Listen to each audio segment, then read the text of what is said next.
তাহলে আমরা আলোচনা করছি শিরিক নিয়ে, যে শিরিকের প্রকারভেদের আগে আমরা বলেছিলাম যে তাওহীদের সাথে শিরিকের একটা ওতপ্রোতভাবে কি আছে, রিলেশন আছে। তাওহীদুল রুবুবিয়াত, তাওহীদুল উলুহিয়াত এবং তাওহীদুল আসমা ওয়াস সিফাত। রব হিসাবে আল্লাহকে মানা, আবার রব হিসাবে আল্লাহর সাথে কাউকে শিরিক করা। ইবাদতের ক্ষেত্রে আল্লাহর একাত্মতা করা, আল্লাহকে এক হিসাবে মানা, এটা যেমন তাওহীদুল উলুহিয়াত।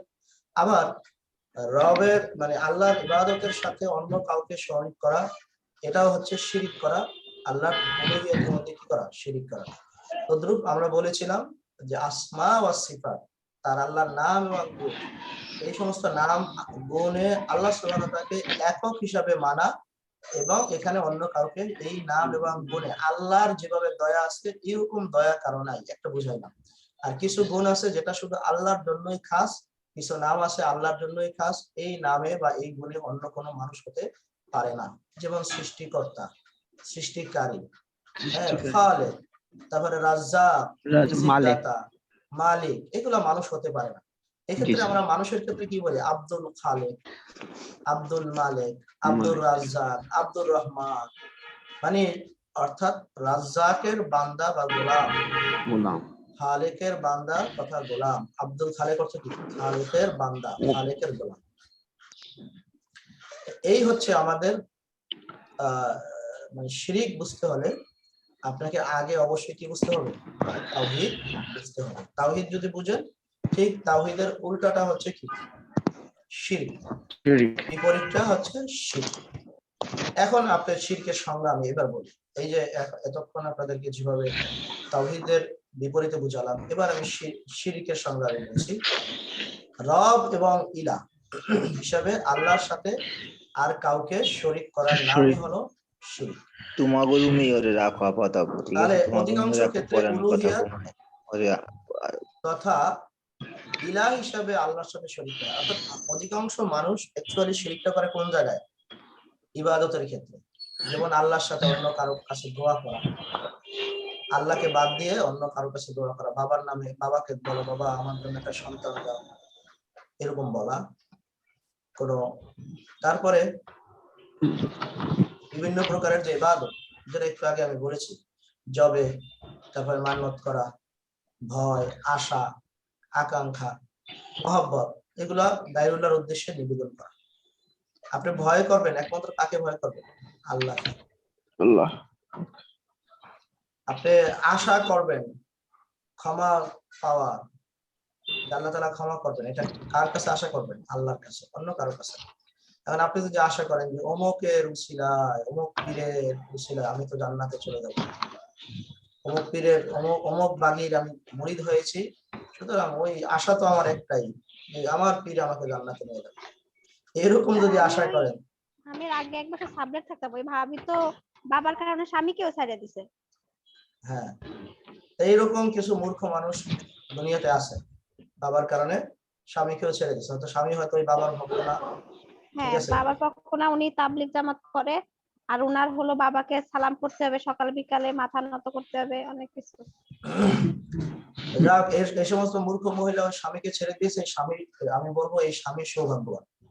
জি স্যার, এই স্বামী কি সৌভাগ্যবান, বরং দুর্ভাগ্য হচ্ছে কি ওই মহিলা। এই স্বামী সৌভাগ্যবান যে মানে আল্লাহ তাআলা যদি তাকে হেদায়েত দান করতেন, তারপর যদি সে থাকতো আলহামদুলিল্লাহ। আর যার কপালে যদি হেদায়েত না থাকে, তাহলে এরকম বউ বা এরকম স্ত্রী নিয়ে সংসার না করাই উত্তম। দুষ্ট গরু চেয়ে শূন্য গোয়াল অনেক সময় কি হয়, অনেক ভালো ভালো হয়। তো যাই হোক, এখন এই শিরক, এটা হচ্ছে সবচেয়ে বড় গুনাহ। কি গুনাহ? সবচেয়ে বড় গুনাহ। আল্লাহ তাআলা কি বলেছেন, ইন্না শিরকা লাযুলমুন আযীম, শিরক হচ্ছে সবচেয়ে বড় গুনাহ, সবচেয়ে বড় অন্যায়, মহাপাপ। এখন এই শিরক যে কেন সবচেয়ে বড় গুনাহ, এ সম্পর্কে আল্লাহ নিজেই বলে দিয়েছেন যে এই শিরক সবচেয়ে বড় গুনাহ। দ্বিতীয়ত হচ্ছে, যারা শিরক করবেন তাদেরকে আল্লাহ তাআলা ক্ষমা করবেন না যদি তওবা না করেন। কোন মুসলিম যদি আল্লাহর সাথে শিরক করে, তাহলে সে কখনো জান্নাতে যাবে না যদি সে তওবা না করে। কারণ কি, আল্লাহ নিজেই বলে দিয়েছেন ইন্নাল্লাহা লা ইয়াগফিরু আইয়ুশরাকা বিহি, যে আল্লাহর সাথে যারা শরীক করবে তিনি তাদেরকে ক্ষমা করবেন না। ওয়া ইয়াগফিরু মা দুনা যালিকা লিমান ইয়াশা, এছাড়া অন্য যে সমস্ত গুনাহ তারা করবে সেই গুনাহ আল্লাহ ইচ্ছা করলে ক্ষমা করতে পারে। এখানে দুইটা বিষয় আমাদের দেখতে হবে, যে একটা বিষয় হচ্ছে আল্লাহর স্পষ্ট ঘোষণা যে আমার সাথে যদি কেউ শিরিক করে তাহলে আমি ক্ষমা করবো না। তার মানে আল্লাহ তাআলা ক্ষমা করবেন না, এর অর্থ হচ্ছে তার জন্য জান্নাত হারাম, তার জন্য জাহান্নাম নির্ধারিত। এখন এই ব্যক্তি যদি মৃত্যুর আগে যে কোনো সময় যদি তওবা করে, মনে করেন সে সিজদা করতো কার নামে? বাবার নামে, যেটা করার উদ্দেশ্য ছিল একমাত্র আল্লাহর নামে, আল্লাহর জন্য, কারণ সে বাবার জন্য সিজদা করেছে। বা জবে করা, মান্নত করা আল্লাহর নামে করার কথা ছিল, সেটা করছে হ্যাঁ মন্দিরের নামে অথবা তার বাবার নামে। তা এরকম যদি কোনো ব্যক্তি মনে করেন যে শিরক করে, করার পরে যদি আল্লাহ সুবহানাহু ওয়া তাআলা তাকে যদি তৌফিক দান তওবা করার, সে তওবা করলে আল্লাহ চাইলে তাকে মাফ করে দিতে পারে। কিন্তু যদি তার তওবার নসিব না হয় তাহলে স্পষ্ট সে জাহান্নামী। এখন আপনার বলে বেড়ানো দরকার নাই অমুকে জাহান্নাম অমুকে জান্নাত, এটা আল্লাহ তাআলার সিদ্ধান্ত। এখানে আল্লাহ তাআলা অলরেডি সিদ্ধান্ত দুনিয়াতে জানিয়ে দিয়েছে যে শিরিক করলে আমি ক্ষমা করব। কারণ কি জানেন? কারণ হচ্ছে শিরিকটা আল্লাহ তাআলার কাছে খুবই ঘৃণিত কাজ, অন্যায় কাজ। আরে বেটা, খাওয়াই আমি, পড়াই আমি, আবার বাপ ডাকা আরেকজন। এটা কি আমরা দুনিয়াতে কি আমরা এটা যদি কেউ কোনো ব্যক্তি করে তাহলে দুনিয়া থেকে সে মানবে তার সন্তানকে? আচ্ছা, অ্যাকচুয়ালি তো বাবা খাওয়ান না, অ্যাকচুয়ালি তো বাবা পড়ান না, আপনার রিজিকই হয়তো বাবার মাধ্যমে আসছে, কিন্তু এই খাবার উৎপাদন করেছেন বা এই খাবার সৃষ্টি করেছেন কি? আল্লাহ সুবহানাহু ওয়া তাআলা। তারপরেও বাবাকে বাবা হিসাবে না মানলে আমরা দুনিয়াতে আমরা বুঝি যে এটা কত বড় অন্যায়। তো ঠিক এখানে আল্লাহ তাআলা গায়রাতে, আল্লাহ তাআলার ইজ্জতে খুব বাধা, মানে খুব বাধা হয় দাঁড়ায়, যে আমি সৃষ্টি করেছি বেটা, তোমাদেরকে আমি বানিয়েছি, আমি তোমাদেরকে খাবার দেই, আমি তোমাদেরকে জীবন যাপনের সবকিছু দিয়েছি, আবার আমাকে বাদ দিয়ে আবার আমার সাথে অন্য কাউকে শরীক করিয়েছে। সুতরাং এত বড় স্পর্ধা, এটা আল্লাহ তাআলা কখনো মেনে নিতে পারেন না। যার কারণে আল্লাহ স্পষ্ট ঘোষণা করে দিয়েছেন শিরিক করলে আমি ক্ষমা করবো না, যদি তওবা না করা। এই গেল প্রথম কথা। দ্বিতীয় কথা হচ্ছে আয়াতের দ্বিতীয় যে বিষয়, ওয়ায়াগফিরু মা দুনা যালিকা লিমান ইয়াশা, তিনি অন্যান্য অপরাধ তিনি চাইলে ক্ষমা করতে পারেন। এখন আমাদের প্রশ্ন হচ্ছে যে অন্যান্য অপরাধ কি? অর্থাৎ যে কোনো কবিরা গুনাহ বা সগীরা গুনাহ, যেটাই আমরা বলি, যে কোনো কবিরা গুনাহ অথবা সগীরা গুনাহ। কবিরা গুনাহ ক্ষমা চাওয়ার জন্য শর্ত হচ্ছে তওবা। আল্লাহ তাআলার কাছে তওবা করলে কবিরা গুনাহ আল্লাহ তাআলা মাফ করে দিতে পারে। এখন মনে করেন কোনো ব্যক্তি তওবাও করার সুযোগ পায় না এবং তার মনে করেন কবিরা গুনাহ আছে বা সগীরা গুনাহ আছে, এখন এই ব্যক্তি কি চিরস্থায়ী জাহান্নামী? না স্যার। আমরা বলবো যে না, সে চিরস্থায়ী জাহান্নামী না, যদি আল্লাহ চান তাকে ক্ষমা করে দিতে পারেন, যদি আল্লাহ চান তাকে ক্ষমা করে দিতে পারেন। এখন কথা হচ্ছে যে আল্লাহ আপনাকে চাইবেন কি চাইবেন না, আল্লাহ আপনাকে ক্ষমা করবেন কি করবেন না, এজন্য তো আল্লাহর সন্তুষ্টি আপনাকে অর্জন করতে হবে বা অর্জন করার চেষ্টা করতে হবে। আমার সকালের একটা ক্লাসে একজন কোয়েশ্চেন করেছিল যে স্যার, এক ব্যক্তি নামাজও পড়ে না আবার বলে আমার ঈমান ঠিক আছে, বলে যে আমার তো অমুকের চেয়ে বা অমুকে নামাজ পড়ে বা অমুক হুজুর নামাজ পড়ে, সে তো আবার খারাপ কাজও করে, সে তো খারাপ কাজও করে আবার নামাজও পড়ে, তার চেয়ে আমি ভালো আছি, আমি নামাজ পড়ি না আমার ঈমান ঠিক আছে। আমি বললাম যে দেখো, এখানে দুইটা বিষয়, একটা হচ্ছে সে যে নামাজ পড়ে না এটা একটা অন্যায়, আর যে সে খারাপ কাজ করে এটা দ্বিতীয় অন্যায়। আর যে ব্যক্তি নামাজ পড়ে সে একটা ন্যায় কাজ করলো আর খারাপ করলো আর সেটা অন্যায় কাজ করলো, তাহলে এখন আপনি বিচারে বলেন যে দুইটা অন্যায় করলো তার শাস্তি আর যে একটা অন্যায় করলো তার শাস্তি কি এক হবে? না স্যার। এখন তার মানে অর্থ হচ্ছে আমাদেরকে নামাজও যেমন করতে হবে, অর্থাৎ ন্যায় কাজও যেমন করতে হবে, অন্যায়টা থেকে আমাদের বিরত থাকতে হবে। এখন কোনো ব্যক্তি যদি অন্যায়ের মধ্যে লিপ্ত হয় তার মানে কি সে কি ন্যায় কাজ বাদ দিয়ে দেবে? না, বরং তাকে চেষ্টা করতে হবে যে অন্যায়টা থেকে কিভাবে দূরে থাকা যায়, বরং তাকে বুঝাতে হবে। তাকে যদি আপনি বুঝান তাহলে হয়তো বা সে ওই অন্যায় কাজটা সে তরক করবে বা সে ওটা বাদ দিবে। তার মানে তার একটা বাদ দিতে হচ্ছে, একটা তো সে অলরেডি করতেই আছে, আর একটা বাদ দিতে হচ্ছে। এই ধরনের আমাদের সমাজের কিছু লোক পাবেন, মনে করেন সে পর্দা করে না, বলবে কি আরে আমার তো পর্দা না হলে কি হবে, এমনি আমার ঈমান ঠিক আছে, অনেক পাক্কা ঈমানদার, ঠিক আছে, এই শ্রেণীর কিছু মূর্খ মানুষ আমাদের সমাজে আছে। তো যাই হোক, আমি যেটা বলতে চাচ্ছি সেটা হচ্ছে আল্লাহ তাআলা যে শিরিক না করলে আপনাকে ক্ষমা করবেন, তা নিশ্চয়ই এর জন্য আল্লাহ তাআলা ক্ষমা পাওয়ার উপযুক্ত আপনাকে হতে হবে। যারা অপরাধ করলে মানুষ কবিরা গুনাহ হোক সগীরা গুনাহ হোক, সে পরিমাণে তাকে জাহান্নামে জ্বলতে হবে।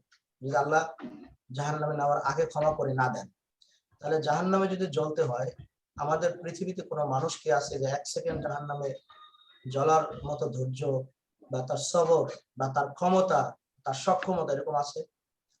নাই। না স্যার। তাহলে আপনার আমার যেহেতু সক্ষমতা নাই, তাহলে আমাদের কি করতে হবে? যে অন্যান্য গুনাহ থেকেও আমাদেরকে বেঁচে থাকার চেষ্টা করতে হবে, তওবা করতে হবে, বেশি বেশি তওবা করতে হবে, যে আল্লাহ তাআলা আমাদের অজ্ঞাত স্বরে বা জানা স্বরে আমাদের যে গুনাহ হয়ে যায় সেটা যেন আল্লাহ তাআলা ক্ষমা করে। কিন্তু স্যার আমাদের যে ইসলামিক স্টাডিটা খুব অন্য চোখে থাকে, আর কোন সাবজেক্ট পাও না ইসলামিক স্টাডি, এরকম কেন? এরকমের তারাও মুসলিম। এখন আমাদের সমাজে কিছু মানুষ আছে বা কিছু লোক আছে, তারা মানে ইসলাম নিয়ে তাদের খুব অ্যালার্জি, এখন এই সমস্ত যাদের অ্যালার্জি, এদেরকে আল্লাহ সুবহানাহু ওয়া তাআলা দুনিয়াতে অপদস্থ করবেন। কোথায় অপদস্থ করবেন? দুনিয়াতে। এই আপনাদের উদাহরণ এই গত 1 সপ্তাহের ঘটনাই। একজন বলেছিল যে ইসলাম থাকবে না বা ইসলাম অনুযায়ী রাষ্ট্র চলতে পারে না।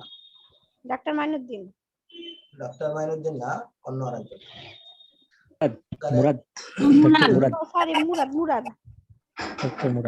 ইসলামের প্রতি বিদ্বেষ যে করবে, আল্লাহ তাআলা দুনিয়াতেই তাকে অপদস্থ করবে, দুনিয়াতেই তাকে আল্লাহ তাআলা অনেক অশান্তিতে রাখবে। এখন কে কি বললো সেটা বড় কথা না, আপনি দেখবেন যে আপনি যেটা করছেন সেটা কতটা ন্যায় বা সেটা কতটা আপনার উপকারে আসবে। তবে স্যার একটা কথা বলেন। মানে আপনার কথার সাথে আমি একমতই। তো ওই যারা এই সমস্ত কথাবার্তা গুলো বলে স্যার, তাদের কপালে হেদায়েত এখন আসে নাই। তো আল্লাহ তাআলা আমাদেরকে কবুল করছেন বিধায় আমরা এই ডিপার্টমেন্টটা নিছি, মানে তাদের উদ্দেশ্যে আমি বলছি, তাদের কপালে এখন হেদায়েত আসে নাই। সবচেয়ে বড় কথা কি, আপনি যেটা শিখবেন সেটা আমি বোধহয় প্রথম ক্লাসে বলেছিলাম, যে আপনি যে জিনিস শিখবেন সেটা আপনার কতটা উপকারে আসে। আমি আপনাকে যদি বলি যে আপনি ম্যাথ শিখেন, অঙ্ক শিখেন, আপনার অঙ্ক যোগ বিয়োগ ভাগ পূরণ ছাড়া আপনার যে বড় ধরনের ম্যাথের বা ব্যাংকিং কোন সেক্টরে কাজ করেন না, তার অঙ্ক আর কোনো কাজে আসে বলে আমার মনে হয় না। আছে বড় কোনো কাজে তার আসে না।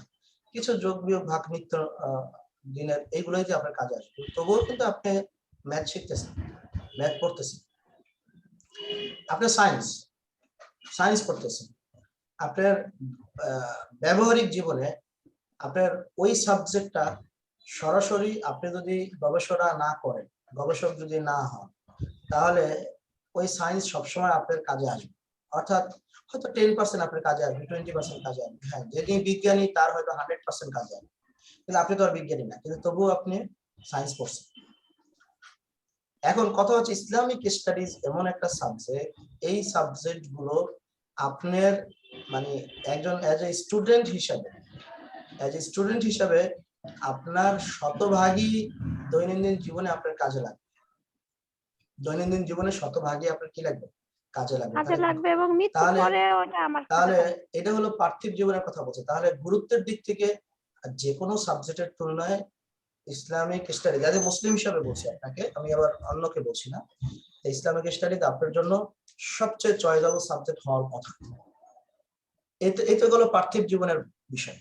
আর পরকালীন সফলতার জন্য যেসব মানে কলা কৌশল জানা দরকার, সেই সমস্ত কলা কৌশল আপনি কি ইসলামিক স্টাডিজ ছাড়া অন্য জায়গায় আপনি পাবেন? আপনি ফিজিক্সে পড়বেন, আপনাকে শিরিক শিখাবে? আপনাকে বিদআত কি এটা শিখাবে? এখন আপনি বিদআত থেকে বিরত থাকতে পারেন নাই, আপনি শিরকের মধ্যে যুক্ত হয়ে আছেন, তারপরে আপনি মারা গেছেন, আল্লাহ তাআলা বলে দিয়েছেন তোমার চিরস্থায়ী ঠিকানা জাহান্নাম। তাহলে পরকালীন সফলতার জন্য ইসলামিক যে সমস্ত কলা কৌশল, যে সমস্ত নিয়ম পদ্ধতি বা যে সমস্ত মাসলা মাসাইল বা যে সমস্ত এলেম থাকা দরকার, এই সব কোথায় পাবেন? ইসলামিক স্টাডিজে পাবেন। তাহলে যে ব্যক্তি জ্ঞানী বা যে ব্যক্তি বুদ্ধিমান, সে ব্যক্তি প্রথম চয়েস হবে আমার ইসলাম সম্পর্কে জানা, কারণ এইটাই আমার কাজে লাগবে। এখন পার্থিব জীবনে আপনি কি ইসলামিক স্টাডিজ পড়লে কি বিসিএস করতে পারবেন না? পার্থিব জীবনে আপনি ইসলামিক স্টাডিজ পড়লে কি আপনি সরকারি চাকরি করতে পারবেন না? এরকম তো কোনো বাধা নাই। আপনি যদি মেধাবী হন, আপনি যদি পড়াশোনায় যদি আপনি মানে ভালোভাবে পড়েন, হ্যাঁ, আর গদবান্দা কিছু মুখস্থ বিদ্যা আছে আমাদের দেশে, যদি আপনি বিসিএস করেন বা সরকারি জব করেন, এগুলো গদবান্দা কিছু বিদ্যা। বাংলাদেশের সর্বদক্ষিণের জেলা কি, সর্ব উত্তরের জেলা কি, সর্ব পশ্চিমের বিভাগ কি, এই সব কিছু গদবান্দা কিছু মানে এলেম আছে যেগুলা মানুষ ফার্স্ট ইয়ার থেকে মুখস্থ করা শুরু করে, যেগুলা ফার্স্ট ইয়ার থেকে মুখস্থ করা শুরু করে। সেটা আসলে ওই সাবজেক্টের সাথে জড়িত তেমন কিছু না। তা আপনি ওই গদবান্দা মুখস্থ আপনি ইসলামিক স্টাডিজে পড়েও আপনি মুখস্থ করতে পারেন। হ্যাঁ, তো করে আপনি যদি বিসিএস দেন, আপনার তো কোনো নিষেধ করে নাই, বাধা তো দেয়নি আপনাকে ইসলামিক স্টাডিজ থেকে বিসিএস এ। আমি যখন 2003-4 সেশনে আমি ঢাকা বিশ্ববিদ্যালয়ে পড়ি, ওই সময় বিসিএস এ ফরেনে ফার্স্ট হয়েছে ইসলামিক স্টাডিজ। ফরেন আর কি, যে বিসিএস ফরেনের জন্য, যেটা পররাষ্ট্র মন্ত্রণালয়ের জন্য বা বিভিন্ন দূতাবাসে পাঠায়, সেখানে ফার্স্ট হয়েছে ইসলামিক স্টাডিজ। আপনি মেধা থাকলে আপনি যে কোনো জায়গায় কি করতে পারবেন? নিজেকে প্রকাশিত করতে পারবেন। এখন কথা হচ্ছে, যেই সাবজেক্ট আপনি পড়ছেন সেই সাবজেক্ট আপনার ব্যক্তি জীবনে বা আপনার পারিবারিক জীবনে, আপনার অর্থনৈতিক জীবনে, রাষ্ট্রীয় জীবনে আপনার কত পার্সেন্ট কাজে লাগে? আমি তো বলবো যে ইসলামিক স্টাডিজ যদি আপনি পড়েন 100% আপনার কাজে লাগে। আপনার সাথে আপনার পারিবারিক কি রিলেশন হবে, আপনার পরিবারের সাথে কি সম্পর্ক হবে, এটার সমাধান কি আপনি বাংলাদেশ সংবিধান পড়ে পড়ে আপনি শিখবেন, নাকি কোরআন হাদিস পড়ে শিখবেন? কোরআন হাদিস স্যার। কোরআন হাদিস পড়ে শিখবেন, কারণ ইউ আর মুসলিম। আপনার অর্থনৈতিক লেনদেন কিরকম হবে, কোনটা সুদ কোনটা সুদ ছাড়া, কোনটা দুর্নীতি, এটা কি আপনি মানব রচিত আইন পড়ে আপনি শিখবেন, নাকি কোরআন হাদিস পড়ে শিখবেন? কোরআন হাদিস পড়ে শিখবেন। সুতরাং আপনাকে শিখতে হবে, যেহেতু এজ এ মুসলিম হিসাবে, যে কোনটাকে সুদ হয় কোনটা সুদ হয় না, এটাকে আপনাকে কোরআন হাদিসের কষ্টি পাথরে আপনাকে জানতে হবে। এখন যদি এটা না জেনে আপনি যেটা পাচ্ছেন সেটাই আপনি করতেছেন, যেখানে টাকা পাচ্ছেন সেখানেই সেই টাকাই আপনি পকেটে ঢুকাচ্ছেন, তার মানে কোনটা হালাল আর কোনটা হারাম এটা তো আপনি জানেন না। তা না জানলে আপনার যে ব্যর্থতা, আপনার যে দায়ভার, এই দায়ভারকে আপনার নিজের কারণে, কারণ আপনি নিজে শিখেন নাই, এই দায়ভার আপনার, এই ব্যর্থতা আপনার। তাহলে আমি বলবো যে আপনি ইসলামিক স্টাডিজ যদি ইকোনমিক্স পড়েন, এটাও আপনার দৈনন্দিন জীবনে আপনার কাজে লাগছে। আপনি এখানে যদি দাওয়ার কোনো সাবজেক্ট পড়েন, এটাও আপনার দৈনন্দিন জীবনে কাজে লাগছে। দাওয়াত আপনাকে শেখানো হচ্ছে যে কিভাবে একটা মানুষকে আপনি দাওয়াত দিবেন, কিভাবে তাকে আল্লাহর পথে ফিরিয়ে আনবেন, একটা পথ ভোলা মানুষ বা একজন দুর্নীতিগ্রস্ত মানুষ কিভাবে তাকে আপনি হেদায়েতের পথে আনবেন। আর যদি সে যদি হেদায়েতের পথে চলে আসে আলহামদুলিল্লাহ, না চলে আসলেও আলহামদুলিল্লাহ, আপনি যে শ্রম দিয়েছেন শ্রমের কোনো কি নাই, এই শ্রম কখনো ব্যর্থ হবে না, বা শ্রমের মূল্য আল্লাহ তাআলার কাছে বিপর্যয় বা বিফল নাই, আল্লাহ তাআলা আপনাকে পুরস্কার দিয়ে দেবেন। আপনি একজন ব্যক্তিকে নামাজের জন্য আহ্বান করলেন, সে যা নামাজ পড়লো, আপনার আহ্বানে তার সমপরিমাণ সওয়াব আল্লাহ তাআলা আপনাকে দিবেন। তাহলে আপনি ইসলামের মধ্যে সব জায়গায় বরকত, আলহামদুলিল্লাহ, যা করেন তাই বরকত। তাহলে এই সাবজেক্ট পড়বেন, আপনি পড়বেন কোন সাবজেক্ট? এখন আপনি হয়তো বলবেন স্যার তাহলে কি অন্য সব সাবজেক্ট কি বাদ দিয়ে দিতে বলছেন? না, বাদ দিতে বলছি না। ইসলামিক স্টাডিজ তারাই পড়বে দিনদার, যেটা বলছে আল্লাহ তাআলা যাকে এই সাবজেক্ট পড়ার জন্য সৌভাগ্য আল্লাহ তাআলা দিয়েছেন। আপনাকে সৌভাগ্য দিয়েছেন বলে আপনি প্রাউড ফিল করবেন যে আমাকে এই সাবজেক্ট পড়ার সৌভাগ্য আল্লাহ তাআলা আমাকে দিয়েছেন। আর ওই ব্যক্তিকে দেয় নাই, আর যে ব্যক্তি এটার বিরোধিতা করে তাকে, সে তো অত দুর্ভাগা, সে তো সৌভাগ্য তো হয়ই নাই, বরং সে এটার মর্মার্থ সে বুঝে না। এই জন্য তার জন্য দোয়া করা দরকার যে আল্লাহ তাআলা তাকে যেন এটার মানে না অন্তর্ভুক্ত না পড়তে পারলেও যে সে যেন এটার গুরুত্বটা বুঝতে পারে, সে যদি এটার গুরুত্ব বুঝতে পারে। দেখেন আমরা অন্য বিষয়ে যেহেতু চলে গেছি, তা আমরা আবার ফিরে আসি শিরকের ব্যাপারে, যে শিরিক মুক্ত জীবন যদি আপনি যাপন না করতে পারেন, আমরা এতটাই মূর্খ হয়ে গেছি, যখন বন্যা হয় তখন কি বলি? সুন্দরবন আমাদেরকে বাঁচিয়েছে। যে সমস্ত আবহাওয়াবিদ, প্রাণী বিশেষজ্ঞ, প্রাণী বিদ্যা বিশেষজ্ঞ, বন জঙ্গল বিদ্যা বিশেষজ্ঞ, বন বিভাগের বিশাল কর্মকর্তা, অমুক বিভাগের বিশাল কর্মকর্তা, কিন্তু ন্যূনতম জ্ঞান তার মধ্যে নাই যে সুন্দরবন যে তোমাকে বাঁচাতে পারে না, এই জ্ঞানটা তোমার মধ্যে নাই। তুমি আবার বড় বড় দাবি করো, মানে জ্ঞানী, বিজ্ঞানী, বুদ্ধিমান দাবি করো। সেটাই আমরা আজকে শিখবো। আমাদের কথাবার্তার মধ্যে শিরক কিভাবে, আমাদের কাজে কর্মের মধ্যে শিরক কিভাবে হয়। আপনি এটা যখন আপনি জানবেন, তখন আপনি মিনিমাম এই কথা আপনি বলবেন না যে সুন্দরবন আমাকে বাঁচিয়েছে বা সুন্দরবন বাংলাদেশকে বাঁচিয়েছে, কখনো এই কথা আপনি বলবেন না। আপনি হয়তো বলবেন ওইভাবে আল্লাহ সুবহানাহু ওয়া তাআলা সুন্দরবনের উসিলায়, আল্লাহ সুবহানাহু ওয়া তাআলা সুন্দরবনের উসিলায় আমাদেরকে এই বড় বিপদ থেকে রক্ষা করেছে। তাহলে রক্ষাকারীকে আল্লাহ সুবহানাহু ওয়া তাআলা। এখানে সুন্দরবনকে আল্লাহ তাআলা মাধ্যম বানিয়েছে, উসিলা বানিয়েছে। আর এই সুন্দরবনের মালিক তো আপনি না, সুন্দরবনের মালিক আল্লাহ সুবহানাহু ওয়া তাআলা। এই পৃথিবীর প্রতিটা ইঞ্চি জায়গার মালিক কে? আল্লাহ পাক। আল্লাহ সুবহানাহু ওয়া তাআলা। তাহলে আপনি যখন এই বিষয়গুলা বুঝবেন না, তখন এটা তো আপনার জন্য দুঃখজনক বিষয় যে আপনি সরাসরি কথার মাধ্যমে অজ্ঞতাবশত শিরিক করে ফেলেন। যাই হোক, শিরিক ব্যাপারে আমরা যেটা বলছি, এটা সবচেয়ে বড় গুনাহ, এবং যারা শিরিক করবে তাদেরকে আল্লাহ তাআলা জান্নাত হারাম করে দিবেন, জাহান্নাম তাদের জন্য অবধারিত। আল্লাহ কি বলেছেন? ইন্নাহু মান ইউশরিক বিল্লাহি ফাকাদ হারামাল্লাহু আলাইহিল জান্নাহ। যে ব্যক্তি শিরিক করবে তার উপর আল্লাহ তাআলা জান্নাত হারাম করে দিয়েছে। ওয়া মাওয়াহুন নার, এবং তার অবস্থান হচ্ছে কোথায়? জাহান্নামে, তার বাসস্থান জাহান্নামে।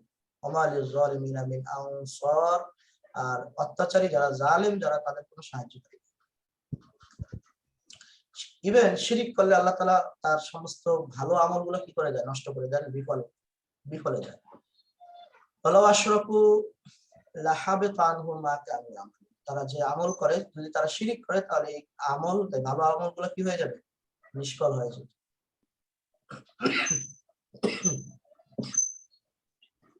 অন্য আয়াতে আল্লাহ তাআলা বলেন, লা ইন আশরাকতা লা ইয়াহবাতান্না আমালুক। যদি তুমি শিরিক করো, তাহলে তোমার সমস্ত কর্ম কি হয়ে যাবে? নিষ্ফল হয়ে যাবে।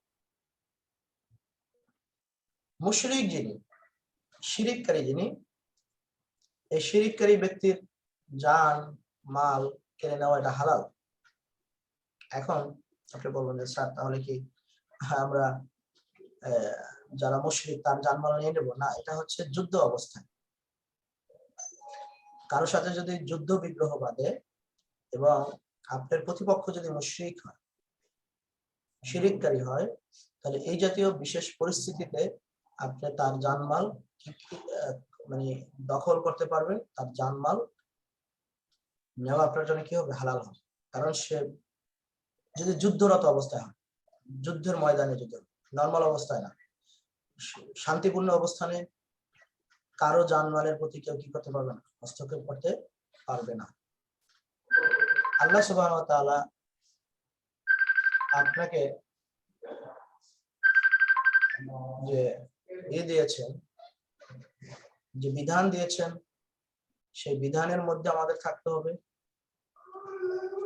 এবং সেখানে যদি সহাবস্থানে ধর্মীয় ভাবে অন্য মুসলিম যারা আছে তাদের সাথে শান্তিপূর্ণ সহাবস্থান করতে হবে, বরং তাদেরকে বিভিন্ন রকমের সহযোগিতা করতে হবে, বরং তাদেরকে বিভিন্ন সহযোগিতার ক্ষেত্রে রাসূলুল্লাহ সাল্লাল্লাহু আলাইহি ওয়াসাল্লাম মুসলিমদের যে অধিকার দিয়েছেন, সেই অধিকারগুলো আমাদের আদায় করতে হবে।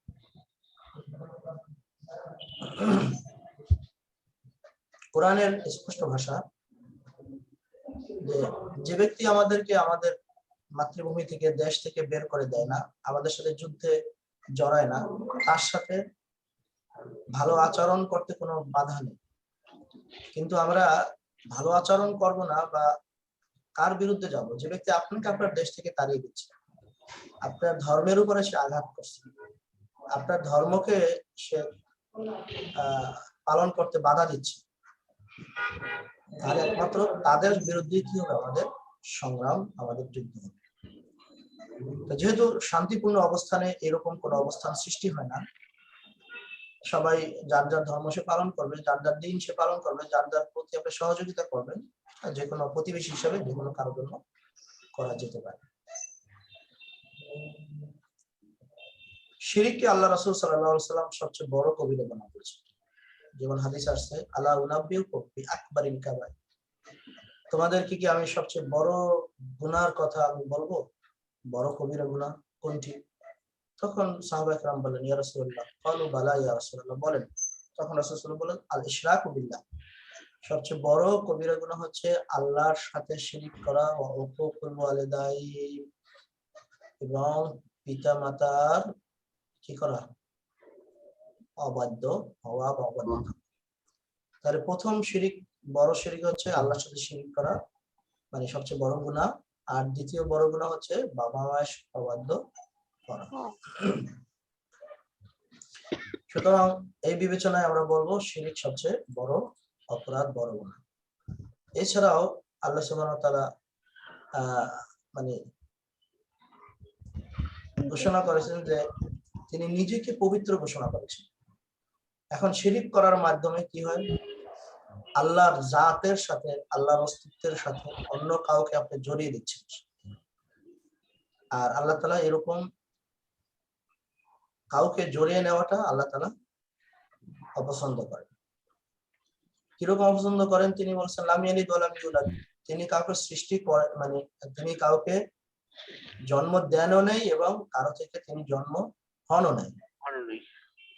এরপরে মনে করেন যে খ্রিস্টানরা হযরত ঈসা আলাইহিস সালাম আল্লাহর পুত্র মনে করেন। আল্লাহ তাআলা বলেছেন যে এরকম কোনো বিষয়ই না, ঈসা আলাইহিস সালাম আল্লাহর সৃষ্টি। কারো সৃষ্টি কখনো কি হতে পারে না, কারো পুত্র হতে পারে না। মনে করেন আমাদের বাবা মা যারা আছে, আমরা কি বাবা মায়ের সৃষ্টি? না, বাবা মায়ের থেকে আমরা জন্মগ্রহণ করেছি, বাবা মায়ের মাধ্যমে আমরা জন্মগ্রহণ করেছি। বাবা মা আমাদেরকে সৃষ্টি করেন নাই, সৃষ্টি করেছেন একমাত্র কে? আল্লাহ সুবহানাহু ওয়া তাআলা। তো ঈসা আলাইহিস সালাম আল্লাহর সৃষ্টি, আল্লাহর সৃষ্টি কিভাবে আবার আল্লাহর পুত্র হয়? তো এই জাতীয় সামান্য একটা কথাও যদি কোনো একটা মানুষ, মানে আমরা মানুষ হিসেবে আমরা এতটাই মূর্খ, আমি বলবো যারা সামান্য এই কমন সেন্স যাদের মধ্যে নাই, তারাই একমাত্র ঈসা আলাইহিস সালামকে আল্লাহর পুত্র মনে করে। যারা সামান্য এই কমন সেন্স যাদের মধ্যে নাই, তারাই ঈসা আলাইহিস সালামকে আল্লাহর পুত্র মনে করে। কারণ এটা তো আল্লাহর সৃষ্টি, আল্লাহর বানানো তৈরি জিনিস। আল্লাহর তৈরি জিনিস, আল্লাহর বানানো জিনিস কিভাবে আল্লাহর পুত্র হয়, কিভাবে মারিয়াম আলাইহিস সালাম আল্লাহর স্ত্রী হয়? এটা তো সামান্য কমন সেন্সও বোঝা যায়। এটার জন্য তো কোনো আসমানি কিতাব নাজিল হওয়া দরকার নেই, এটার জন্য বড় বড় কোনো যুক্তিবিদ্যা পড়া দরকার নেই, কোনো মানে লজিকের দরকার নেই। সামান্য এই লজিকটুকু আমাদের মানবের যে জ্ঞান, মানবের যে মানুষের যে বুদ্ধি, এই বুদ্ধি দ্বারাই বোঝা যায়। আল্লাহ নিজেই বলে দিয়েছেন, লাম ইয়ালিদ ওয়া লাম ইউলাদ, তিনি কারো থেকে জন্ম হন নাই এবং কাউকে তিনি জন্ম দেননি। তাহলে এই সমস্ত কারণে আল্লাহ সুবহানাহু ওয়া তাআলা নিজেকে শিরিক মুক্ত ঘোষণা করেছেন, তিনি নিজে পবিত্র। এবার আসি আমরা শিরকের প্রকারভেদ। শিরক কয় প্রকার? শিরক প্রথমত হচ্ছে দুই প্রকার। আমরা যে শিরকগুলো করি কয় প্রকার? দুই প্রকার। শিরকে আকবার, শিরকে আসগার। শিরকে আকবার মানে বড় শিরক, বড় শিরক। অর্থাৎ এই শিরক করলে কোনো ব্যক্তি মুসলিম মিল্লাতে থাকে না, মুসলিম মিল্লাতের মধ্যে অন্তর্ভুক্ত থাকে না, সেখান থেকে সে বেরিয়ে যায়, তার নাম কেটে যায় মুসলিম থেকে। এবং এই অবস্থায় যদি সে মারা যায়, তাহলে সে মুশরিক অবস্থায় মারা যাবে যদি তওবা না করে, এবং তওবা না করলে সে চিরস্থায়ী কি? জাহান্নামে। আল্লাহ তাআলা আমাদেরকে এই শিরকে আকবার থেকে মুক্ত রাখুন। এবং এখন এই প্রকারের শিরকের উদাহরণ যেমন গায়রুল্লাহ। গায়রুল্লাহ মানে কি? আল্লাহ ছাড়া অন্য কোনো কিছু বা অন্য কোনো ব্যক্তি, প্রাণী, যাই বলে, বস্তু যাই বলে, এগুলোর জন্য ইবাদত করা। ইবাদতটা আল্লাহ ছাড়া অন্য কারোর জন্য করা। আল্লাহ ছাড়া অন্য কারোর জন্য কুরবানি করা, মানত করা, অথবা এইরকম মনে করা যে মৃত ব্যক্তি আপনার উপকার করতে পারবে বা ক্ষতি করতে পারবে, বা কোনো জিন বা কোনো শয়তান আপনাকে ক্ষতি করতে পারবে বা আপনাকে সুস্থ বা অসুস্থ করতে পারবে, এরকম বিশ্বাস করা। আপনার কোনো চাহিদা কোনো মানুষ পূরণ করতে পারবে, প্রয়োজন বিবাদ আবার দূর করতে পারবে, এরকম বিশ্বাস করার নাম হচ্ছে শিরকে আকবার। এই যা কিছু বললাম এই সব কিছুর একচ্ছত্র মালিক বা অধিকারী কে? আল্লাহ সুবহানাহু ওয়া তাআলা। আল্লাহ সুবহানাহু আপনি অসুস্থ হলে কে সুস্থতা দান করবেন? আল্লাহ। আপনি যে অসুস্থ হয়েছেন সেটাও কি দান করেছেন? আল্লাহ। আল্লাহ। আল্লাহ। এ বিশ্বাস করতে হবে। এখন আপনি বলতে পারেন যে স্যার অসুস্থ হলে তো আল্লাহ তো সুস্থ করে দিবেন, কিন্তু ঔষধ তো খাওয়া লাগে, তাহলে ঔষধ কেন খাবো? প্রশ্ন আসতে পারে। দেখেন পার্থিব জীবনে আল্লাহ সুবহানাহু ওয়া তাআলা মানে প্রত্যেকটা জিনিসের একটা সিস্টেম দাঁড় করে দিয়েছেন। এই সিস্টেমের মধ্যে চলাটাও হচ্ছে আল্লাহর বিধান, সিস্টেমের মধ্যে চলাটাও কি আল্লাহর বিধান। অসুস্থ হলে আপনি যে ঔষধ খাবেন এটা রাসূলের সুন্নাত, রাসূল সাল্লাল্লাহু আলাইহি ওয়াসাল্লাম বলে দিয়েছে। প্রত্যেক মানে রোগের প্রতিষেধক আছে, আল্লাহ সুবহানাহু ওয়া তাআলা মানুষকে শিক্ষা দিয়েছে। আর অসুস্থ হলে আপনাকে যে তাবিজ ঝুলানো যাবে না এটা হাদিসে নিষেধ আছে। তামিমা এরকম তাবিজ ঝুলানো নিষেধ। সুতরাং আপনি যেটা নিষেধ করেছে সেটা আপনি করবেন না, যেটার ব্যাপারে আপনাকে উৎসাহিত করা হয়েছে বা যেটা করতে আপনাকে পারমিশন দেওয়া হয়েছে আপনি সেটা করবেন। এগুলো প্রথম কথা। দ্বিতীয় কথা হচ্ছে আমরা যে ঔষধটা আমরা খাচ্ছি এটা কিন্তু নিছক ঔষধই আপনাকে সুস্থ করতে পারে না। যদি সুস্থই করতো তাহলে পৃথিবীতে কোনো মানুষ মারা যেত না। যেত? না না স্যার। স্যার। মারা যেত না। কারণ আপনার ঔষধই যদি সুস্থ করতো তাহলে সবাই সুস্থ হয়ে যেত। অসুখ হলেই সে সুস্থ, ঔষধ খেত সুস্থ হয়ে যেত। তার মানে বোঝা গেছে ঔষধ আপনাকে সুস্থ করে না। ওষুধ উসিলা। ঔষধ আপনার সুস্থতার মাধ্যম হতে পারে, আল্লাহ তাআলা এটাকে ওসিলা বানিয়েছেন, সেটাও আল্লাহ বানিয়েছেন। যখন আল্লাহ তাআলা চাইবেন যে আপনাকে সুস্থ বানাবেন না, মানে এই অসুখেই আপনি মারা যাবেন, হয় না যে মানুষ অমুক রোগে মারা যায় বলে না, জি জি স্যার। স্যার। ক্যান্সারে মারা গেছে। আসলে কি ক্যান্সার কি জি স্যার। ক্যান্সারের কি নিজের কোনো ক্ষমতা আছে আপনাকে মেরে ফেলার? না ক্ষমতা নেই। স্যার। ক্যান্সার যদি মেরে ফেলার ক্ষমতাই থাকতো তাহলে যেদিন আপনার ক্যান্সার হতো সেদিন তো আপনি মরে যাওয়ার কথা। তার মানে আপনার যে সার্টাইন যে পিরিয়ড পৃথিবীতে আপনার এক্সিস্টিং এর জন্য, এই সার্টাইন পিরিয়ড যতদিন শেষ না হবে ততদিন পর্যন্ত আপনি বেঁচে থাকবেন। এবার আপনি ঔষধ খান আর না খান, আপনি ঔষধ খান আর না খান, না স্যার। তাহলে আপনি বলবেন স্যার তাহলে কি আজকে থেকে ওষুধ খাওয়া বন্ধ করে দেবো? না, আমি আপনাকে বন্ধ করতে বলিনি। বলছি আপনাকে সুস্থ অসুস্থ আল্লাহই করবেন, তবে আল্লাহ তাআলাই বলেছেন যে তুমি ঔষধটা খাও, তুমি ঔষধটা গ্রহণ করো। তার রাসূলের মাধ্যমে আল্লাহ তাআলা বলে দিয়েছে।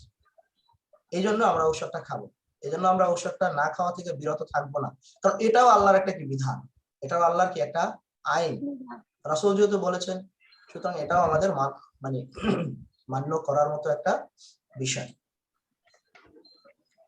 তাহলে আমরা বুঝতে পেরেছি শিরকে আকবার। তাহলে আমরা এই সব কিছু যা কিছু বললাম এগুলো একমাত্র একচ্ছত্র অধিকারী অধিপতি মালিক আল্লাহ সুবহানাহু ওয়া তাআলা। বর্তমানে অনেক আউলিয়া বুজুর্গদের কবরকে ঘিরে, মাজার ঘিরে অনেক রকমের শিরকে আকবার হয়। সেখানে সিজদা হয়, সেখানে মানত হয়, সেখানে মানুষ মাজারের উদ্দেশ্যে জবাই করে, এরকম যদি কোথাও করে তাহলে এটা শিরকে আকবার। এগুলো করলে তওবা করতে হবে, না হলে আল্লাহ তাআলা ক্ষমা করবেন। স্যার এই যে কিছুদিন আগে শোনা গেছে কুষ্টিয়ায় পাগলা বাবার মসজিদে 3 কোটি টাকা পাওয়া গেছে, ওখানে মনের সকল আশা পূর্ণ হয়। কুষ্টিয়া না, এটা হলো কিশোরগঞ্জ। কিশোরগঞ্জ পাগলা মসজিদ। হ্যাঁ, মানে মনের সকল আশা পূর্ণ হয়। যাই হোক, এগুলো হচ্ছে মানুষের ধারণা বা মানুষেরই যে এই জায়গায় দান করলে মনে হয় সব আশা পূরণ। আশা পূরণ করার মালিক কি? মসজিদ। আল্লাহ বলবে। ইভেন দুনিয়ার কোনো মসজিদও আপনার আশা পূরণ করার মালিক না। কাবা ঘরও আপনার আশা পূরণ করতে পারবে না। আশা পূরণ করবে কে? আল্লাহ রাব্বুল একমাত্র আল্লাহ। কাবা ঘরকে আল্লাহ তাআলা সম্মানিত করেছেন, তাই বলে তাকে এই ক্ষমতা দেয় না যে তুমি মানুষের আশা পূরণ করবে। ঠিক আছে? যাই হোক, দ্বিতীয় প্রকার শিরক হচ্ছে শিরকে আসগার, ছোট শিরক। এই শিরক করলে মুসলিম মিল্লাত থেকে বের হয়ে যাবেন না, তবে তার একাত্মবাদের যে আকীদা বিশ্বাস, এখানে এই আকীদা বিশ্বাসের মধ্যে ত্রুটি থাকবে, কমতি থাকবে। তবে এই শিরক যদি কেউ বারবার করে, বারবার করার কারণে সেই শিরকে আকবারে পতিত হওয়ার সম্ভাবনা থাকে। এজন্য আমাদেরকে শিরকে আসগার গুলো থেকে বেশি বেশি দূরে থাকতে হবে, যাতে করে আকবারের মধ্যে লিপ্ত আমরা না। শিরকে আসগারের দুই প্রকার, একটা হচ্ছে স্পষ্ট শিরক, আর হচ্ছে অস্পষ্ট শিরক,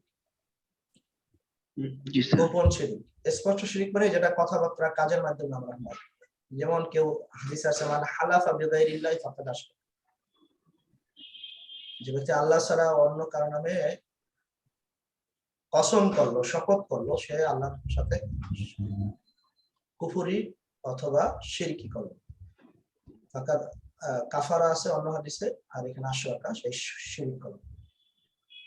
অনুরূপ ভাবে মনে করেন আপনি বলা মাশাআল্লাহ ওয়া শি'তা, কোন ব্যক্তি যখন বলি না আমরা কেমন আছো, তখন বলি আল্লাহ এবং তুমি যেভাবে চেয়েছো সেরকমই আছে।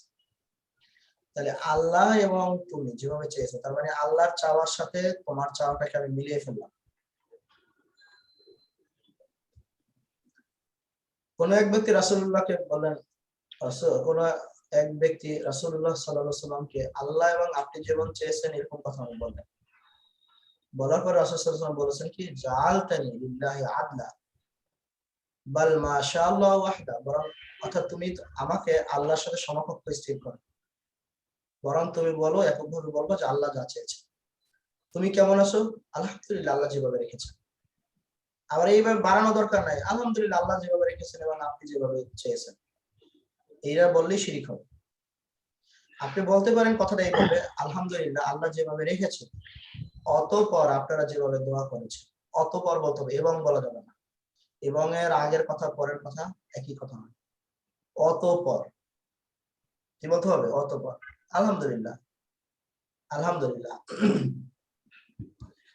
অর্থাৎ এখানে অন্য মানুষকে সম্পৃক্ত করাই দরকার নেই, তাকে এত সম্মানিত করাই দরকার নেই, বরং আপনি একমাত্র যেহেতু শিরকের গন্ধ আছে অন্য মানুষকে সম্পৃক্ত করার ক্ষেত্রে, আপনি সরাসরি বলে দেবেন আলহামদুলিল্লাহ আল্লাহ যেভাবে রেখেছেন, আলহামদুলিল্লাহ আল্লাহ যেভাবে রেখেছেন সেভাবে ভালো আছে।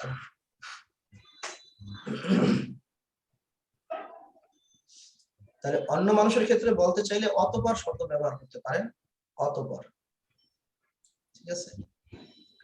এইভাবে হচ্ছে কথার মাধ্যমে আমরা কি বলি? শিরক করি। কথার মাধ্যমে আমরা শিরক করি। দ্বিতীয় হচ্ছে কাজের মাধ্যমে শিরক করা, গলায় তাবিজ ঝুলানো, দাগা, কৈতম এগুলো পরা। কেন? বদনজর থেকে বাঁচার জন্য। অনেক সময় দেখবেন অনেকের গলায় তাবিজ ঝুলে আছে। কি ব্যাপার, তোমার গলায় তাবিজ কেন? বলে যে এই জিন ভূতের আসর আছে।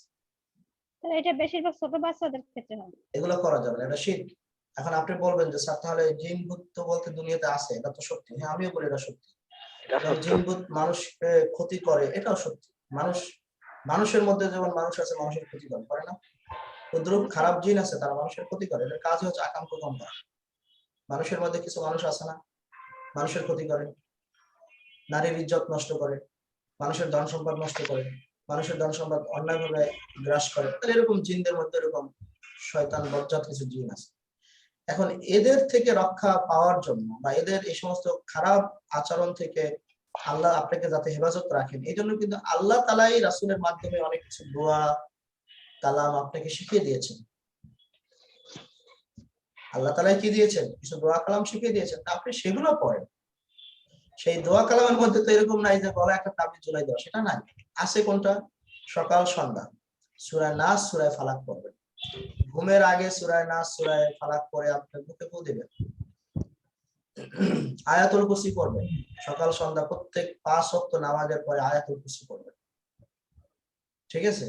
এরপরে আরো কিছু দোয়া আছে, আল্লাহ রাসূল সকাল সন্ধ্যা পড়তেন। বিসমিল্লাহিল্লাযী লা ইয়াদুররু মা ইসমিহি শাইউন ফিল আরদি ওয়ালা ফিস সামাই ওয়া হুয়াস সামিউল আলিম, যে আমি ওই আল্লাহর নামে আমি ঘুমাচ্ছি বা আমি এই কাজটা করতেছি বা আমি যিনি বা সকাল শুরু করছি, জান মা ইসমিহি শাইউন ফিল আরদি ওয়ালা ফিস সামাই, বিসমিল্লাহিল্লাযী লা ইয়াদুররু, আমার কোনো ক্ষতি করতে পারবে না, মা ইসমিহি শাইউন, আল্লাহর নামের সাথে অন্য কোনো কিছু আমার ক্ষতি করতে পারবে না। আল্লাহর নামে আপনি সকাল করছেন, সন্ধ্যা করছেন, পৃথিবীর কোনো কিছুই মানে আপনার ক্ষতি করতে পারবে না। তারপরে আউযু বিকালিমাতিল্লাহি তাম্মাতি মিন শাররি মা খালাক, সমস্ত অকল্যাণ থেকে আল্লাহর কাছে আপনি আশ্রয় চাচ্ছেন।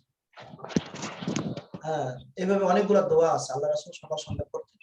আপনি যদি জিন ভূতের থেকে আপনি আশ্রয় চান আল্লাহর কাছে, এই সমস্ত দোয়াগুলো পড়েন, দোয়াগুলো শিখেন, এগুলো হাদিসের মধ্যে আছে। নিত্য মানে 5 ওয়াক্ত নামাজের পরে এগুলো পড়েন, দেখবেন আল্লাহ তাআলা এমনিতেই হেফাজত করবেন। তাবিজ ঝুলাতে হবে।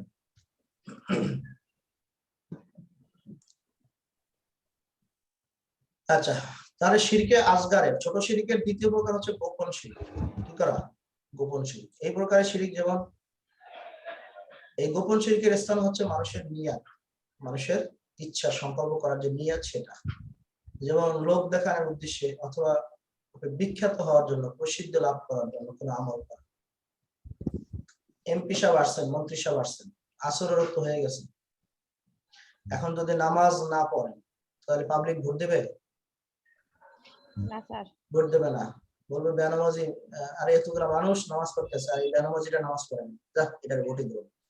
এই জন্য পাবলিকের সেন্টিমেন্ট পাওয়ার জন্য, পাবলিকের ভোট পাওয়ার জন্য এমপি সাহেব আসরের নামাজে দাঁড়ায় গেছেন। উজু আছে কি নাই সেটা আল্লাহ ভালো জানে। অনেক স্যার এখন, বা অজু করছে, ঠিক আছে, বাংলাদেশে নামাজ অনেক। নামাজ যে পড়লো, এটা কি আল্লাহ সন্তুষ্টির জন্য পড়লো না লোক দেখানোর জন্য পড়লো? লোক লোক দেখানো। দেখানোর জন্য বলেছে। এইটাকে লোক বলা হয় দেখানো। শিরকে আসগার, ছোট শিরিক এবং গোপন শিরিক। আবার মনে করেন কেউ অনেক বড় আলেম হতে চায়, অনেক বড় আলেম হবে, অনেক বড় বক্তা হতে চায়, আরে কি সুললিত কণ্ঠে, একেবারে বুলবুলি কণ্ঠ। উদ্দেশ্য কি? যাতে করে মার্কেটটা ভালো থাকে, মানুষ যাতে তাকে বেশি বেশি দাওয়াত দেয়। আল্লাহ সন্তুষ্ট উদ্দেশ্য নয়, হেদায়েতের জন্য উদ্দেশ্য নয়, উদ্দেশ্য হচ্ছে পয়সা যাতে বেশি কামায়। আর যত সুললিত কণ্ঠে ওয়াজ করবে তত বাজেট বেশি। এক রাত 50,000, 60,000, 1 লাখ টাকা মার্কেট জমানোর জন্য। এইরকম যদি মার্কেট জমানোর জন্য, মানুষকে সন্তুষ্ট করার জন্য যদি কেউ ওয়াজ নসিহত করে, এগুলো হচ্ছে শিরক, শিরকে আসগার, গোপন শিরক। বুঝতে পেরেছেন? কেউ কোরআন তেলাওয়াত করলো খুব সুললিত কণ্ঠে, উদ্দেশ্য কি? যাতে মানুষ তার প্রশংসা করে, মানুষ যাতে তার প্রশংসা করে। আরে কি বলেন অমুক কারি, সে তো কোরআন শরীফ পড়লে কি শুনতে ইচ্ছা করে সারা। এরকম প্রশংসা যাতে মানুষ করে, মানুষ যাতে বাহবা দেয়, এই জন্য সে কোরআন তেলাওয়াত করেছে। অর্থাৎ আল্লাহর সন্তুষ্টির জন্য সে কোরআন তেলাওয়াত করে নাই। তো এরকম যত ভালো কাজ, আমি তোমার কয়েকটা উদাহরণ দিলাম, আরো এরকম হাজার উদাহরণ আছে। যেমন জাকাত দেয় আমাদের দেশে, বিশাল এক মাঠে 1 লক্ষ শাড়ি জাকাত দেবে, পেপার পত্রিকায় হেডলাইন হবে অমুক শিল্পপতি 1 লক্ষ মানুষ জাকাত, 1 লক্ষ মানুষকে জাকাত দিয়েছে, 2 জন মারা গেছে। জাকাত দেওয়ার সময় মারা যাওয়া, এটাও এখন কিন্তু ফ্যাশন, এটাও একটা স্টাইল হয়ে দাঁড়াইছে। কার জাকাত দেওয়ার সময় কয়জন মারা যেতে পারে, তার মানে এর জাকাতের পরিমাণ বেশি ছিল। কথা বুঝছেন?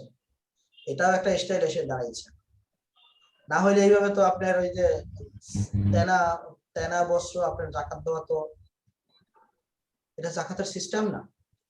হাদিসের মধ্যে আছে জাকাত আপনি তাকে যাকে দিবেন তাকে আপনি স্বাবলম্বী করে দেন, তাকে দ্বিতীয় বছর যাতে আবার জাকাতের জন্য ওই জায়গায় দাঁড়াতে না হয়। আপনি সিস্টেম ওয়াইজ দেন, বেকারত্ব দূর করার জন্য জাকাত দিন। একজন দরিদ্র মানুষ, আপনি একই বছর আপনি 1 লক্ষ মানুষকে জাকাত দিতে হবে কেন? আপনি 1 লক্ষ না দিয়ে আপনি 10,000-কে দেন, স্বাবলম্বী করে দেন। 10,000-কে কাউকে সেলাই মেশিন কিনে দেন, কাউকে গরু ছাগলের ফার্ম করে দেন, কাউকে চাকরি দেন, কাউকে কোন একটা সেবামূলক সংস্থা করে সেখানে 10 জন মানুষকে চাকরি দেন। আপনি এইভাবে করেন যাতে বেকারত্ব দূর হয়। আর আপনি যত বেশি মানুষকে জাকাত দিবেন তাতে লাভ কি? পরের বছর সে নির্বাচন করবে,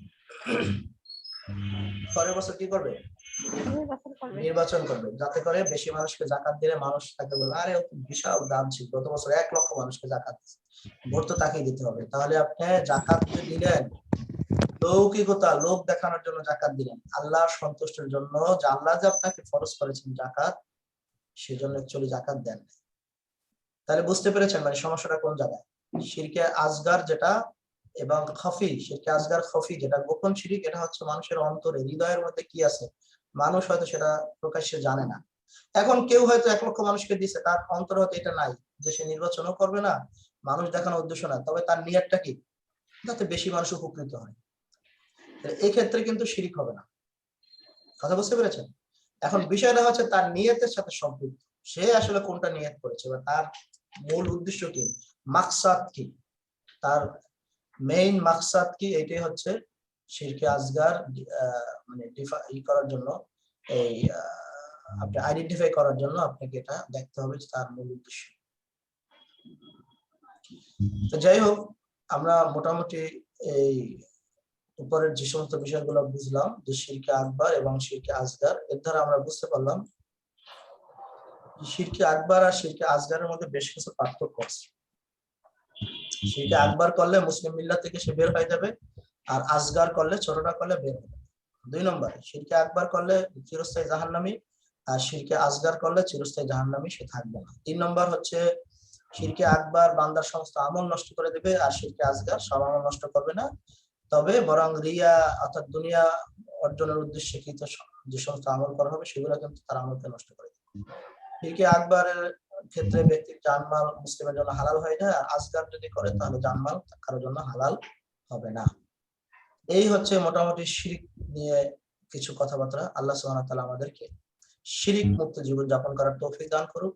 সবাইকে বিদআত এবং শিরিক থেকে বিরত থাকে, আমল যদি আপনি কমও করতে পারেন, সর্বোপরি আপনি তাহাজ্জুদ বুঝান না, ফরজ আমলগুলো ঠিকমতো করেন, হারামগুলো থেকে বেঁচে থাকেন, হারাম যা আছে হারাম কাজ, জিনা, ব্যভিচার, চুরি, ডাকাতি, অন্যের সম্পদ নষ্ট করা, বেপরদায় থাকা, এই সমস্ত যত হারামগুলো আছে হারামগুলো থেকে বেঁচে থাকেন, আর ফরজ কাজগুলো রেগুলার করেন, সুন্নাত নফল সাধ্য অনুযায়ী করেন, যতটুকু সম্ভব করেন, আর শিরিক থেকে মুক্ত থাকেন। আল্লাহ তাআলা ইনশাআল্লাহ আমরা আশা করি মানে আল্লাহ সুবহানাহু ওয়া তাআলা নাজাত আমাদেরকে দিতে পারেন, চিরস্থায়ী জান্নাতের মালিক আমাদেরকে আল্লাহ বানাতে পারেন। কিন্তু আপনি যাই যা করেন, এই সব কিছু করার সত্ত্বেও যদি শিরিকের সাথে যুক্ত থাকেন, তাহলে নাজাতের কোনো রকমের গ্যারান্টি নাই। আল্লাহ তাআলা আমাদেরকে শিরিক মুক্ত জীবন যাপন করার তৌফিক দান করুন। ওয়া আখিরু দাওয়ানা আলহামদুলিল্লাহি রাব্বিল আলামিন। আসসালামু আলাইকুম ওয়া রাহমাতুল্লাহি। ওয়ালাইকুম আসসালাম ওয়া রাহমাতুল্লাহি ওয়া বারাকাতুহু।